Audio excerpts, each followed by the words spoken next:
አብይ አህመድና ኃላፊነቱ ያልተወሰነው የግል ኩባንያቸው ብልጽግና በሀገሪቱ ካስለመዳቸው ክፉ ተግባራት አንዱ የዲጂታል ዘመቻ ነው። ጠቅላይ ሚኒስትሩ ሲናገሩ እያወደሳችሁ ጻፉ፣ ከንቲባዋን በዳቦ አመጉሶ የሚሉ የዲጂታል ሚዲያ ሚሊሻዎችን በሀገር ሀብትና ጊዜ አደራጅተው ያሰማራሉ። በእርግጥ እርሱ የሚዲያ ሰራዊት ይለዋል። ይህንን ሚሊሻቸውን በእዝና በሻለቃ ያሰማሩትና ጠርናፊው ራሳቸው ጠቅላይ ሚኒስትሩ ናቸው። ለ8 መስከረሞች አገር መምራት እንደማይችሉ ደጋግመው ያረጋገጡት፣ አገር መምራት እንደማይችሉም እንደ አልጀዚራ ባሉ መገናኛ ብዙሃን የተስተጋባላቸው አብይ አህመድ በራስ መተማመን የሌላቸው ችሎታም ያልታደሉ በመሆናቸው የሚዲያ ሚሊሻዎችን በማዝመት የገጽታ ግንባታ ያከናውናሉ። አሁን ደግሞ ይህንኑ የዲጂታል ቀልዳቸውን ወደ ምርጫ ቦርድ እንዲገባም አድርገውታል። ይኸው ቀሉ ዘንድሮ ይካሄዳል በተባለውና አብይ አህመድ ከብርሃኑ ነጋ ጋር በሚተያዩበት ምርጫ ተብዬ ድግስ የመራጮች ምዝገባ የሚካሄደው በኢንተርኔትና በሞባይል ስልክ ነው በማለቱ ነው። ሲፈልግ የክልሎችን የቴሌኮም አገልግሎት ለወራት ጥርቅም አድርጎ ለመዝጋት አይኑን የማያሸው መንግስታዊ እንበዶች ቡድን የምርጫው ሂደት ካላስደሰተው የቴሌኮም አገልግሎቱን እንደሚያቋርጥ ግልጽ ቢሆንም የመራጮችን ምዝገባ በኢንተርኔትና ስልክ ያካሄዳለው ማለቱ ግን የተለመደው የማጭበርበሪያና የስልጣን ዕድሜ ማራዘሚያ ስልት መሆኑ ግልጽ ነው። በሰለጠኑ ሀገሮች በኤሌክትሮኒክስ መሳሪያዎች የታገዘ የመራጮች ኦንላይን ምዝገባ የሚካሄድ ሲሆን ለዚህ ወሳኙ ጉዳይ ደግሞ ሁሉም ዜጎች ህጋዊ መታወቂያ ካርድ የተሟላላቸውና የዜጎች የተሟላ ማንነት በመዝገብ በመስፈሩ ለማመሳከር የማያስቸግር መሆኑ ነው። አብዛኛው ህዝብ የቀበሌ ዲጂታል ብቻ ሳይሆን በተለምዶ የሚታወቀውን የቀበሌ መታወቂያ በማያገኝባት ኢትዮጵያ በኦንላይን የተጣራ የመራጮች ምዝገባ ማካሄድ የሚቻል አይሆንም። ጤና ይስጥልን። ኢትዮ ፎረም መፍትሄዎች ነን። በዛሬው ዝግጅታችን የብልጽግና መንግስት በዚህ ወቅት ለምን እርሱ ብቻ የሚቆጣጠረውና በሚተማመንበት ቴሌኮም አውታር የመራጮች ምዝገባ ለማካሄድ እንደወሰነ ያለንን ምልከታና ከህዝቡና ከፓርቲዎች ምን ይጠበቃል የሚለውን የመፍትሄ ሀሳብ እናቀርብላችኋለን። አብራችሁን ቆዩ። ሰሞኑን የአብይ አህመድ ብሔራዊ ምርጫ ቦርድ ሊቀመንበር ሜላትወርቅ ኃይሉ ታህሳስ 25 ቀን 2018 ዓ.ም በሰጡት ማብራሪያ በያዝነው ዓመት ለሚካሄደው ብሔራዊ ምርጫ መራጮች ቦርዱ ባዘጋጀው ምርጫ የተሰኘ የድህረ ገጽ መገልገያ በኦንላይን የመመዝገቢያ ፖርታል በየምርጫ ጣቢያ በሚገኙ ታብሌቶች አማካኝነት ለመመዝገብ እንደሚችሉ ገልጸዋል። ቀደም ሲል ታህሳስ 16 ቀን በሰጡት መግለጫ ደግሞ በሀገር አቀፍ ደረጃ ምርጫውን ለማካሄድ ስለመቻልና ለመቻሉ ለመገምገም በ3 ህብረ ቀለማት ተለይቶ የሚካሄድ የአስቻይነት ሁኔታ ግምገማ እንደሚኖር አሳውቀው ነበር። እነዚህም ሰላማዊ ምርጫ የሚካሄድባቸው አረንጓዴ አካባቢዎች፣ በቀይ ቀለም የሚለዩ ለምርጫ የማያመች የጸጥታ ሁኔታ ያለባቸውና በሁለቱ መካከል የሚመደቡ በቢጫ ቀለም የሚለዩ አካባቢዎች ናቸው። በዚህ ወቅት ጋዜጠኞች ከጸጥታ ችግር ጋር ያይዘው ብዙ አካባቢዎች ከባድ የጸጥታ ችግር ያለባቸው በመሆኑ በእነዚህ አካባቢዎች ምርጫው እንዴት ነው የሚካሄደው በማለት ላቀረቡላቸው ጥያቄ እርሱ የእኛም ጥያቄ ነው በማለት መልስ ሰጥተው ነበር። ቦርዱ እከተለዋለሁ በሚለው የግልጽነት አሰራር መሰረት በአረንጓዴ ቢጫና ቀይ የተለዩትን አካባቢዎች ለመላ የኢትዮጵያ ሕዝብ ይፋ የማድረግ ግዴታ ያለበት ሲሆን ይህም ሀገሪቱን ካልተገባ ወጪ ለማዳን ሲባል በአፋጣኝ ስራ ላይ መዋል ያለበት ይሆናል። ይህንን የምንለው ካለ ምክንያት አይደለም። የብልጽግናዋ ኢትዮጵያ ከአዲስ አበባ በስተቀር በአረንጓዴ ምልክት ሊለይ የሚችል ሌላ አካባቢ ስለሌላት ነው። አዲስ አበባን ብትሆን በሄድንበት ሁሉ በምናያቸው የፌዴራል ፖሊሶች፣ ሪፐብሊካን ካርዶች እንዲሁም በሄድንበት የሚከተሉን የሚመስሉት የፓትሮል መኪኖች ብዛት ሰላሟ ቋፍ ላይ ያለች ከተማ እንደሆነች ለእኛ ለነዋሪዎቿ ነጋሪ አያስፈልገንም። አብዛኛው የኢትዮጵያ ክፍል በቀይና ቢጫ እንጂ በአረንጓዴ የሚለይ ሊሆን አይችልም።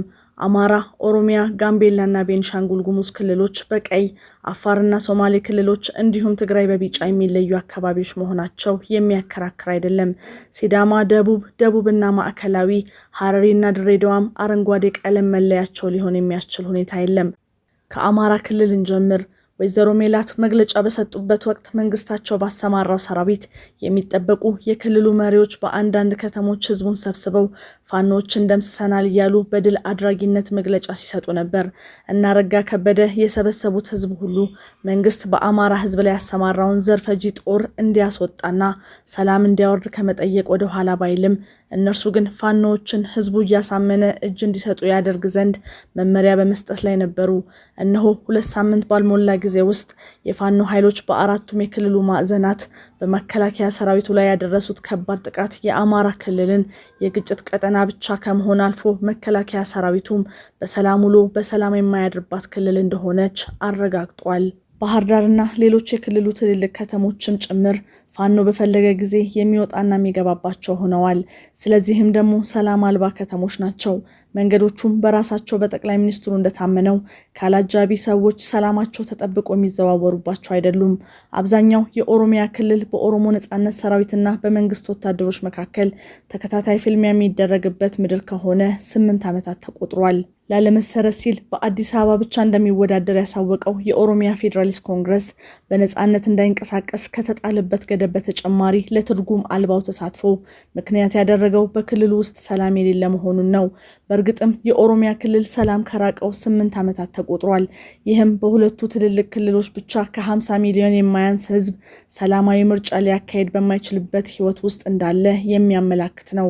ይህም እንደገና ሁለቱ ክልሎች ብቻ ከሀገሪቱ የቆዳ ስፋት 63 በመቶ የሚሆነው ሰላም የራቀው እንደሆነ የሚያረጋግጥ ነው። በከፊልና በአብዛኛው የአፋር፣ የጋምቤላና የቤኒሻንጉል ጉሙዝ እንዲሁም የሶማሌ ክልሎች ሲታከሉበትም ከሀገሪቱ የቆዳ ስፋት ከ80 በመቶ በላይ የሚሆነው ከቀላል እስከ ከባድ የጦርነትና የግጭት አውድማ መሆኑን ለማረጋገጥ አይከብድም። በመካከለኛው ኢትዮጵያ ጉራጌ ላይ ሰሞኑን የተገደሉት 11 ንጹሃን ዜጎች እጅግ አብዛኛው የሀገሪቱ ክፍል መንግስታዊና መንግስታዊ ባልሆኑ የታጠቁ ኃይሎች የሚካሄድ አመጽ የተስፋፋበት እንደሆነ ያሳያል። ብልጽግና የአብይ አህመድን የስልጣን እድሜ ለማራዘም የሞት ሽረት አድርጎ የሚቆጥረው ምርጫ ለማካሄድ አንጻራዊ ሰላም አለ በሚባልበት የኢትዮጵያ ግዛት ከፍ ባለ ግምት ከ20 በመቶ የማይበልጥ ሲሆን በቀረው ደግሞ በአብዛኛው ሙሉ በሙሉና በጥቂቱ ደግሞ በከፊል ጦርነት ይካሄድበታል። ይህን በመሰለ ሁኔታ የምርጫ ቦርዱ ለምርጫ አስፈላጊ የሆኑ ቁሳቁሶችን መራጩ ህዝብ ወደሚገኝበት ቦታ ለማጓጓዝ አይችልም። ለዚህ ዝግጅት ያነጋገርናቸው አንድ የምርጫ ቦርድ አባል የብልጽግና የበላይ ኃላፊዎች ራሳቸው በጫሩት ጦርነት የተነሳ በአብዛኛው የሀገሪቱ ክፍሎች ምርጫ ሊካሄድ እንደማይችል የሚያውቁ ቢሆንም ምርጫው ካልተካሄደ ደግሞ በስልጣን ላይ የሚያስቀጥላቸው ህጋዊነት አያገኙም። በዚህ ምክንያት ለምርጫው መካሄድ የሚያስፈልገው ሰላም በአብዛኛው የሀገሪቱ ቦታዎች እንደሌለ እያወቁ ቦርዱን አባላት ምርጫው መካሄድ አለበት በማለት ወጥረው ይዘዋቸዋል። የቦርዱ አባላት ግን ለምርጫው ተፈላጊ የሆኑ ቁሳቁሶችን ለማቅረብ ተቸግረዋል። የመራጮች መመዝገቢያ ማህደርና የምርጫ ወረቀቶችን እንዲሁም አንድ የመረጡ ሰዎች ድጋሚ ድምፅ እንዳይሰጡ መከላከያ የሆነውን የጣት ቀለም ወደ ሁሉም የምርጫ ጣቢያዎች እንዴት ማድረስ እንዳለባቸው ተቸግረዋል። ወይዘሮ ሜላተወርቅ የጸጥታው ችግር ፈተና እንደሆነባቸውና ይህ ችግር ስለሚቃለልበት መንገድ የሚያውቀው መንግስት ብቻ ነው በማለት የሰጡትም ከባድ አጣብቂኝ ውስጥ ስለገቡ ነው በማለት የምርጫ ቦርዱ የተቸገረበትን ጉዳይ አንስተውልናል። ከዚህ ጋር በማያያዝ በቦርዱ ድህረ ገጽ መገልገያ በኦንላይን የመመዝገቢያ ፖርታልና በየምርጫ ጣቢያ በሚገኙ ታብሌቶች አማካኝነት ለመመዝገብ የታሰበውስ ምን ያህል አሳታፊ ይሆናል በማለት ላቀረብንላቸው ጥያቄ በሀገሪቱ ኢንተርኔት ተደራሽነት 21.3 በመቶ ከመሆኑም በላይ ከዚህ ውስጡም 64 በመቶ ያህሉ የስሪጂ አገልግሎት ተጠቃሚ በመሆኑ የምዝገቢያ መተግበሪያውን ሊጠቀም የሚችልበት እድል የለውም በማለት መንግስት የራሱ ድምፅ እንዲሰማ ሲፈልግ አገልግሎቱን ክፍት ቢያደርገውም ተቀናቃኝ የታጠቁ ኃይሎች እየጠነከሩ በሄዱ ቁጥር አገልግሎቱን የሚያቆራርጠው መሆኑንና በቅርቡ ቴሌ ከፍተኛ አገልግሎት ዋጋ መጨመሩ የኦንላይን ምዝገባ የሚሉት ከቀልድ የማይዘል አድርጎታል ብለውናል። ከገጠርና ትንንሽ ከተሞች ተባሮ አዲስ አበባና ትልልቅ ከተሞች ላይ የተከማቸው የብልጽግናው አስተዳደር መዋቅርም ሆነ የምርጫ ቦርድ ወኪሎች አብዛኛው ህዝብ ወደሚኖርባቸው አካባቢዎች ተገኝተው መራጩን ሊመዘግቡ አይችሉም። በወታደር ታጅበው እንዲሄዱ ይደረግ ቢባል እንኳን በአገዛዙ ግፎች የተማረረው ህዝብ የብልጽግናን የስልጣን እድሜ ለማራዘም በየምርጫ ጣቢያው ተገኝቶ እንደማይመዘገብና እንደማይመርጥ ይታመናል። ለዚህም ነው ምርጫ ቦርድ የኦንላይን ምዝገባ አደርጋለሁ የሚል ቧልት ይዞ ብቅ ያለው። መዋሸት መንግስታዊ መመሪያ የሆነው የብልጽግናው መንግስት በኦንላይን የተመዘገበ በሚል የሐሰት የመራጭ ብዛት ምርጫውን ለማከናወን ያሰናዳው ቅጥፈት መሆኑን ለመገንዘብ የሚከብድ አይደለም። የአብይ አህመድ ምርጫ ቦርድ ከ50 ሺህ በላይ የሚሆኑ የምርጫ ጣቢያዎች ስለሚገኙበት ሁኔታ በ3 ዙሮች ለማጥናት ካወጣው እቅድ በ2 ዙር ለማዳረስ የቻለው 12000 የሚሆኑትን ብቻ ነው። የምርጫ ክልልና ምርጫ ጣቢያ አስፈጻሚዎች ቅጥርም ሆነ ስልጠና ገና አልተካሄደም። ቅጥሩና ስልጠናው ቢካሄድም ሰላም በሌለባቸው ክልሎች በየምርጫ ጣቢያው ተገኝቶ ምርጫውን ያስፈጽማል ማለት ዘበት ነው። የቦርዱ ሊቀመንበር እንደገለጹት በምርጫ ጣቢያው ገለልተኛ የህዝብ ታዛቢዎችን ለማስመረጥ ስለማይቻል በዘንድሮ ምርጫ የህዝብ ታዛቢ የሚባል አይኖርም ብለዋል። የውጭ ታዛቢዎችም ይገኛሉ ተብሎ አይጠበቅም በማለት ጥርጣሬያቸውን አጋርተውናል። ከዚህ ጋር በተያያዘ በምርጫ እንዲሳተፉ የሚጠበቁ የፖለቲካ ፓርቲዎች በኩል ያለውም ዝግጅት እዚህ ግባ የሚባል አይደለም። ከሁሉም አስቀድሞ ፓርቲዎቹ በነፃ ለመንቀሳቀስ አባላቶቻቸውንና ደጋፊዎቻቸውን ለማወያየትና እጮቻቸውን ለመለየት የሚችሉበት ሁኔታ የለም። አንዳንዶቹ ድርጅቶች በሰበብ አስባቡ ይፋ እገዳ ተደርጎባቸዋል። ብልጽግናን ለማጀብ ከተፈቀደላቸው እንደነ ብርሃኑ ነጋ ካሉ እህትና አጎት ፓርቲዎች ውጪ አብዛኞቹ በምርጫ እንዳይሳተፉ ስውር ክልከላ ተጥሎባቸዋል። እንዲህ አይነት የዝግጅት ጉለቶችና አስቸጋሪ ሁኔታዎች ባሉበት ነው እንግዲህ ብልጽግናም ሆነ ምርጫ ቦርዱ ምዝገባውን በቴክኖሎጂ ታግዘው እንደሚያካሂዱት የሚገልጹት። ይሁን እንጂ ህዝቡ ከብልጽግና መንግስት መላቀቅ እንጂ በምርጫ ሽፋን ይህ የወረበሎች መንግስት ስልጣን ይዞ እንዲቀጥል የሚያስችለውን እድል ሊሰጠው የሚፈልግ ባለመኖሩ በመራጭነት የሚመዘገብበት ፍላጎትም የተዳከመ ነው። ኑሮን ማሸነፍ ያቃተው ህዝብ አንዳችም ጥቅም ለማያገኝበት ያገዛዙ ምርጫ ለመመዝገብም ሆነ ድምጽ ለመስጠት ጊዜውን የሚያባክንበት ምክንያት አይኖረውም። ስለዚህም የዘንድሮ ምርጫ እጅግ የሚበዛው የሀገሪቱ ክፍል የማይካሄድበት እድል ሰፊ ነው። በመረጠው መንግስት በእግረኛ ወታደርና በድሮን ሲጨፈጨፍ የሚውለው ህዝብ የብልጽግና አገዛዝ ከበቃው ዓመታት ተቆጥረዋል። ከሚኖርበት ከተማና ቀዬ ያፈናቀለ ለችግር የዳረገው ህዝብ ሁሉ የብልጽግና እድሜ እንዲያጥር እንጂ በምርጫ ሽፋን ለአንዲት ቀንም እንዲጨምር አይፈልግምና እውነትም እጅግ የአብዛኛው ህዝብ ለብልጽግና ስልጣን እድሜ መራዘም ሲባል ለሚካሄድ ምርጫ የሚያባክነው ጊዜ አይኖርም። በከተማም ሆነ በገጠር ረሃብና ጦርነት ከባድ ፈተና በተደቀኑባት ሀገራችንና ዲሞክራሲያዊ ምርጫ ለማካሄድ ሁሉም መሰረታዊ ቅድመ ሁኔታዎች በሌሉባት የአብይ አህመድ ኢትዮጵያ ከምንም ነገር በፊት ሊቀደም የሚገባው ጉዳይ ሰላምን ማስፈን ነው።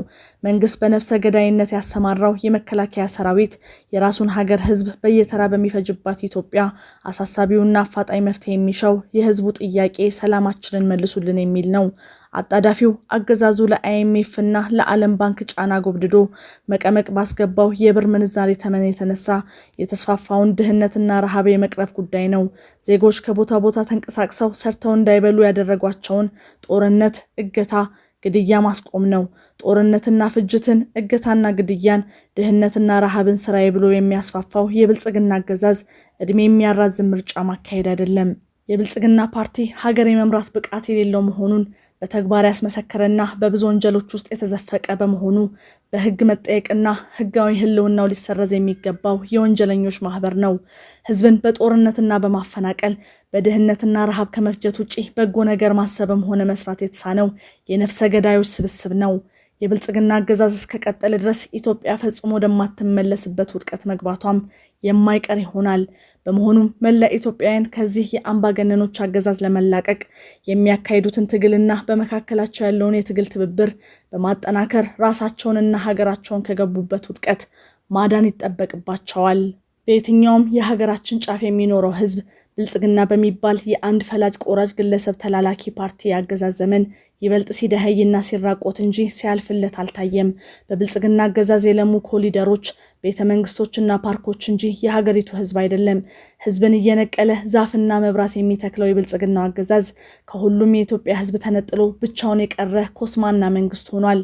ይህ ኮንትራቱን የጨረሰው መንግስት ከየአቅጣጫ የገጠመውን ተቃውሞና የሚያርፍበትን በትር መቋቋም አቅቶት የሚሰበርበት ጊዜም ሩቅ አይደለም።